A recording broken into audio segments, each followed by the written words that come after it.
Hello and welcome everyone, I'm Maddles and you're watching another StarCraft 2 England cast. Now, today I have got game 2 of a best of 3. It is from the EPS tournament, which I believe is the ESL or European StarCraft League Pro Series tournament. So I am super looking forward to it. Game 1 was awesome, and let me introduce these two glorious players. In the top left, we do have ZvP G2 sLivko as the blue Zerg. In the lower right, as the red Protoss player, we do have Bischu, who is again a great Protoss. So, well, game 1 was pretty funky. It was quite a short game, so if you haven't watched it, flick over to my channel and give it a watch. But game 2, it's on Antigua. It is a tournament version of the map. Basically, it's forced cross spawn, and also those supply depots are there. So that's the only difference from the ladder version of Antigua. Now, what can we say? Well, basically, Antigua's a bit interesting.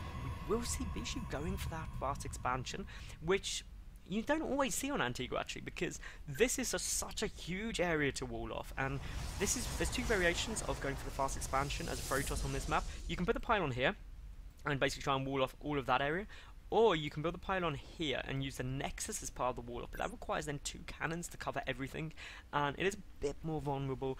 But again, neither of you actually quite often just see Protoss players be like, no, I'm not fast expanding on this map, it's horrible.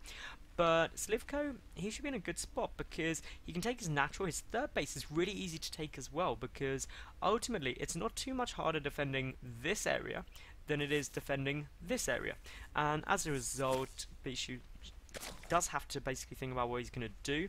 He can try and do some damage. The third base for Protoss is quite difficult because once these rocks go, it's a very large area to defend, and with Zergling one-buys, which of course were very prominent in the result of game 1, it can be very difficult. But yet again, it looks like sLivko isn't going to go for that hatch first. He's getting the spawning pool up, and it's going to be a Nexus first out of Bischu, and that is a very bold move, especially on a map such as Antigua when the wall off is big anyway. Going Nexus first is just really bold as brass, but he's seen all the scouting information from the probe, knows there's no super early pressure coming, so knows he's pretty safe, and as a result, he shouldn't be too worried. He sees the hatchery go down. The probe does survive as well, and I'm surprised he doesn't go and poke back in just to see if anything's being made. But here comes down the forge.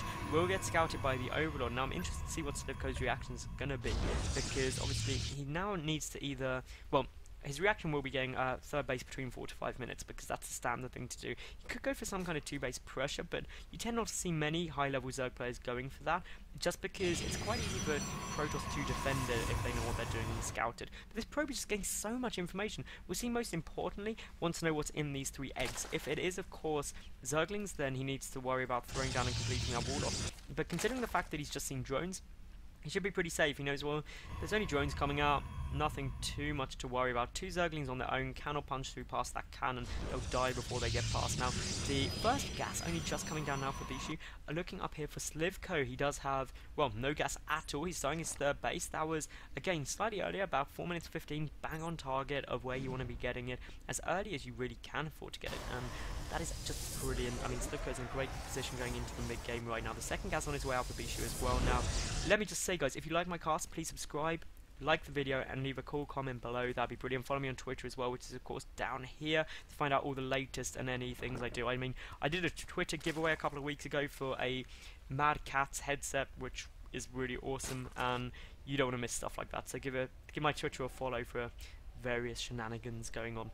Anyway, looking just around, obviously no sign of any aggression coming out yet from Bischu. He is just getting up an awful lot of gas. So for getting up that first Zealot, it's getting the Cybernetics core. That Forge not doing anything yet, was purely there for the cannon, so no upgrades getting speeded out or anything like that. Just taking a look at the worker count, pretty equal. We'll see sLivko pull very far ahead in terms of the worker count once that third base hits, and he's already moving down the queen. He's got the third queen on the way. No queen specifically for creep spread yet. Does have that one creep tumor though. One Zealot coming across the map now, but will get scouted by the watchtower. But of course, the concern is of course if anything's following up, such as a Stargate, that may not be suspected actually by sLivko. He needs to get down basically to deal with that Stargate effectively, depending on what exactly comes down. But ideally you want to get a Roach Horn and Evolution Chamber at the same time, because the Roach Horn gives you the roaches, which ultimately help you defend any big gateway pushes quite simply, and the Evolution Chamber gives you the ability to build Spore Crawlers, and those Spore Crawlers are very effective against both Dark Templar for the detection and also against any air units, because Queens alone can't always save you, especially if just a few Phoenix are thrown in, and which you see very often. You see perhaps one of the most common things is a Void Ray followed up with 2 Phoenix, and the Phoenix can lift any queens, and the Void Ray can go to town, and there goes the Void Ray on its way out for Bischu. But as we look at the moment, sLivko coming over with quite a few Zerglings at now, basically, and well, only 9, so not too many, and there's the Roach 1 Evo double timing.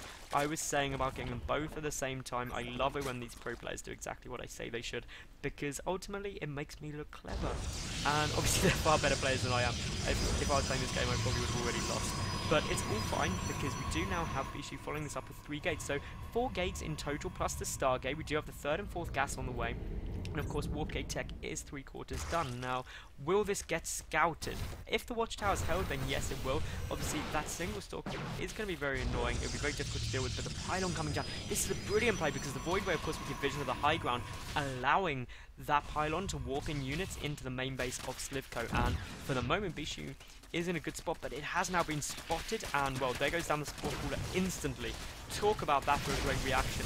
That is coming straight down. The Pylon falls as well, so Bischu's amazing start of the play is, well, not looking like it's going to be so amazing after all, but it depends if it can be followed up. No probers on the field, the 3rd base being taken, so if nothing else, sLivko is now going to be forced in a position where he's on equal bases with his opponent. But if we look at the work count, 59 to 40, well, call it 60 to 50, so 12 workers ahead, and that's a good spot, to be honest. I mean, wants to get slightly more ahead. The ultimate aim of sLivko will be to get around 74-ish drones. That would be absolutely perfect for him right there.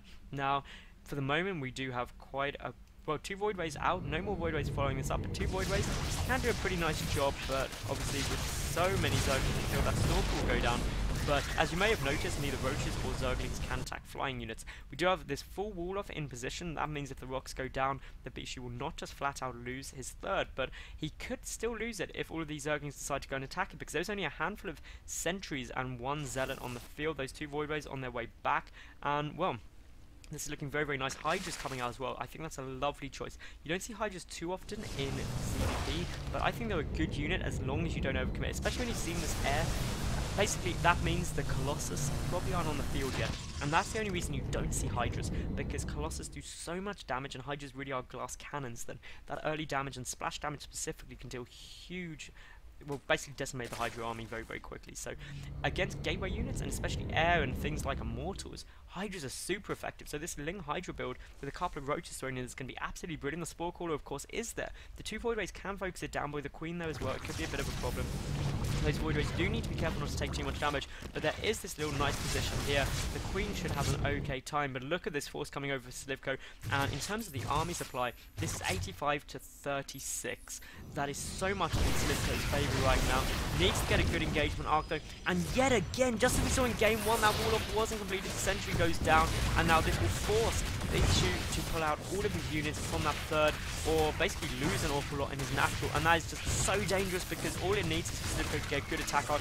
More Zerglings streaming across. Just look at this train of Reaver units. The Zerglings do manage to get around behind, and look at those sentries go down, and look at how quickly they fall. Obviously the Immortal on its way down, and this is pretty much undefendable in my opinion for Bischu, because there's just so much stuff here for sLivko, and just so few units. His main base and natural are basically getting ransacked, and all of his army is in a bad position. And this is exactly what I was saying early on, where it is just so hard in order to defend that base as a Protoss player. Now, yes, those force fields are good, perfectly split up the army, but there's still just too much stuff, and there is a GG from Bischu, and that means sLivko takes this series 2-0. So great, great play by Bischu right there. By sLivko rather. And well, if you like the game, please give the cast a thumbs up, and obviously subscribe. I get new top level games up every single day. Leave a cool comment about either the casting, the players, or the game below. That'd be amazing. And obviously check out my channel for all my other games that I've got. So thank you very much for watching, guys. I'm Maddles. This was a StarCraft 2 England cast, and I look forward to seeing you guys again soon, or tomorrow. See you tomorrow, guys. Bye for now.